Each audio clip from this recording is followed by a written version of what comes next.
రేపే ఎంతో విశేషమైన పరమ ఏకాదశి, ఎంతో మహిమాన్వితమైన విశిష్టమైన రోజు. అధిక మాసం కృష్ణ పక్షంలో వచ్చే ఏకాదశిని పరమ ఏకాదశి అని పిలుస్తారు. ఈ ఏకాదశికి ఎంతో విశిష్టత ఉంది. ఈ రోజు చేసే దాన ధర్మాల వల్ల దరిద్రుడు కూడా ధనవంతుడు అవుతాడట.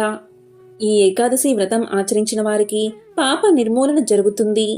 మరి ఎంతో విశేషమైన ఈ పరమ ఏకాదశి రోజు స్నానం చేసే నీటిలో ఏం వేసుకుని స్నానం చేస్తే అష్టదరిద్రాలు తొలగి అష్ట ఐశ్వర్యాలు కలుగుతాయో, అలాగే ఈ రోజు ఏ మంత్రాన్ని జపించడం వల్ల ఆ శ్రీ మహావిష్ణువు యొక్క అనుగ్రహం కలిగి అష్టైశ్వర్యాలు కలుగుతాయో ఇప్పుడు ఈ వీడియోలో తెలుసుకుందాం. ఆ ఏకాదశి వ్రతం అధిక మాసం కృష్ణ పక్షంలో వస్తుంది. ఈ రోజున శ్రీ మహావిష్ణువును ఆరాధించడం వల్ల విశేషమైన విజయాలు మీ సొంతమవుతాయి. ఈ రోజున ఉపవాసం చేయడం వల్ల ఆర్థిక లాభాలు, అలాగే మనకి ఉన్న కష్టాలు తొలగిపోతాయి. ఒకసారి పాండవుల్లో పెద్దవాడైన అంటే అగ్రజుడైన ధర్మరాజు శ్రీకృష్ణునితో ఇలా పలికాడు: ఓ శ్రీకృష్ణ, గోవింద, జనార్దన, మధుసూదన. అధిక మాసంలో కృష్ణ పక్షంలో వచ్చే ఏకాదశి పేరు ఏమిటి? దాన్ని ఆచరిస్తే ఎటువంటి ఫలితం కలుగుతుందో దయచేసి వివరించి చెప్పండి అని కోరాడు ధర్మరాజు. అప్పుడు శ్రీకృష్ణుడు ఇలా చెప్పడం మొదలుపెట్టాడు: ధర్మరాజా, నేను చెప్పేది శ్రద్ధగా విను.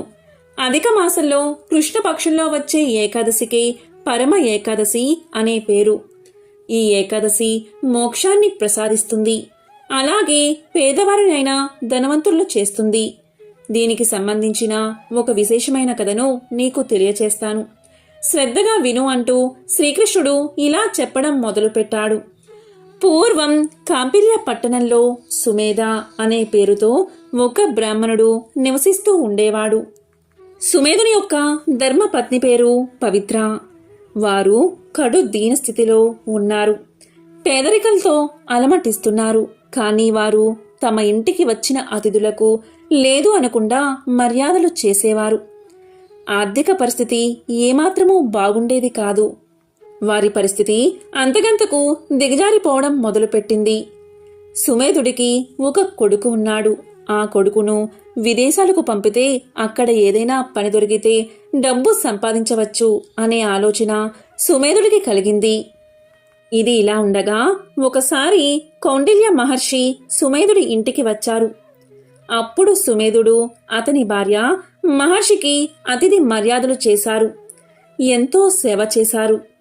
అప్పుడు కౌండిల్యుడు బ్రాహ్మణ దంపతుల పరిస్థితి గమనించి వారికి ఇలా చెప్పాడు: సుమేధ, శ్రద్ధగా విను. నీ పరిస్థితి కడు దీనంగా ఉంది. ఎంతో పేదరికాన్ని అనుభవిస్తున్నావు. కానీ నీవు ఇంటికి వచ్చిన అతిథులను దైవంగా భావించి సత్కార్యాలు చేసి భోజనం పెట్టి అతిథి మర్యాదలు చేస్తున్నావు. నీవు నాకు చేసిన ఈ మర్యాదలకి నేను ఎంతగానో సంతోషించాను. కాబట్టి నీకు ఒకటి చెప్తాను, శ్రద్ధగా విను. వచ్చేది పరమ ఏకాదశి. ఈ ఏకాదశి రోజు ఉపవాసం చెయ్యి. శ్రీ మహావిష్ణువును భక్తి శ్రద్ధలతో ఆరాధించు. ఇలా చేయడం వల్ల ఆ స్వామివారి అనుగ్రహంతో నీవు పేదరికాన్ని పోగొట్టుకుంటావు, ధనవంతుడివి అవుతావు అని కౌండిల్యుడు సుమేధుడికి తెలియచేశాడు. దీంతో కౌండిల్య మహర్షి వారి సలహాపై సుమేధుడు, అతని భార్య పరమ ఏకాదశి రోజు శ్రీ మహావిష్ణువును భక్తి శ్రద్ధలతో పూజించారు. ఉపవాసం అలాగే జాగరణ కూడా చేశారు. ఇలా ఉండడం వల్ల శ్రీ మహావిష్ణువు ఎంతో సంతోషించి ఆ దంపతులను ఆశీర్వదించాడు. ఈ విధంగా చేసిన వ్రత ప్రభావం వల్ల ఒక యువరాజు గుర్రం మీద వచ్చి సుమేధుడికి సుసంపన్నమైన ఇంటితో పాటు సకల సంపదలు, ఆస్తిని ఇచ్చి సుమేధుణ్ణి దరిద్ర బాధల నుండి తొలగించాడు. పరమ ఏకాదశి వ్రతాన్ని ఆచరించడం వల్లే హరిశ్చంద్రుడు తిరిగి రాజయ్యాడు. కుబేరుడు సంపదలకు ప్రభువయ్యాడు. పరమ ఏకాదశి ముందు రోజు అంటే దశమి రోజు సాయంత్రం అల్పాహారం తీసుకోవాలి. ఇక ఏకాదశి రోజు ఉదయాన్నే లేచి స్నానమాచరించి ఇంటిని, పూజా గదిని శుభ్రం చేసుకోవాలి. ఇంట్లో విష్ణుమూర్తి పటం ముందు లేదా వెంకటేశ్వర స్వామి ఫోటో ముందు ఆవునేతితో దీపాన్ని వెలిగించాలి. స్వామికి తులసిమాలను తప్పనిసరిగా సమర్పించాలి. దీపాన్ని వెలిగించాక స్వామికి పానకం అలాగే తీపి పదార్థాలను నైవేద్యంగా సమర్పించాలి. పూజ చేసేటప్పుడు విష్ణు సహస్రనామాన్ని లేదా నమో విష్ణవే అనే మంత్రాన్ని పఠించాలి. ఈ పరమ ఏకాదశి రోజు ఏ సమయంలో అయినా సరే 3 సార్లు పురుష సూక్తాన్ని 3 సార్లు స్త్రీ సూక్తాన్ని వింటే తప్పనిసరిగా ఆ మహాలక్ష్మీ నారాయణల అనుగ్రహం మీకు లభిస్తుంది. ఇది ఖచ్చితంగా నిజము. ఈరోజు మీకు వీలైతే విష్ణు సహస్రనామ పారాయణ చేయండి. ఈరోజు చేసే దానం 1000 రెట్ల మహాపుణ్యాన్ని ప్రసాదిస్తుంది. ఈరోజు మీకు వీలైతే సువర్ణ దానం లేదా వెండి దానం లేదా అన్నదానం లేదా జలదానం లేదా తిలదానం చెయ్యండి. కనీసం ఒకరికైనా కడుపు నిండా భోజనం పెట్టండి. ఇలా చేసిన తర్వాత ఉదయం నుంచి రాత్రి వరకు ఉపవాసం ఉండి రాత్రి మళ్ళీ స్వామిని పూజించి జాగరణ చేసి మరుసటి రోజు అంటే ద్వాదశి రోజు ఉదయాన్నే లేచి స్నానం ఆచరించి స్వామిని యథాశక్తిగా పూజించి ద్వాదశి గడియలు ముగిసేలోగా పారణ చేయండి. అంటే ఎవరికైనా ఒక సద్బ్రాహ్మణుడికి భోజనం పెట్టి మీరు భోంచేయండి.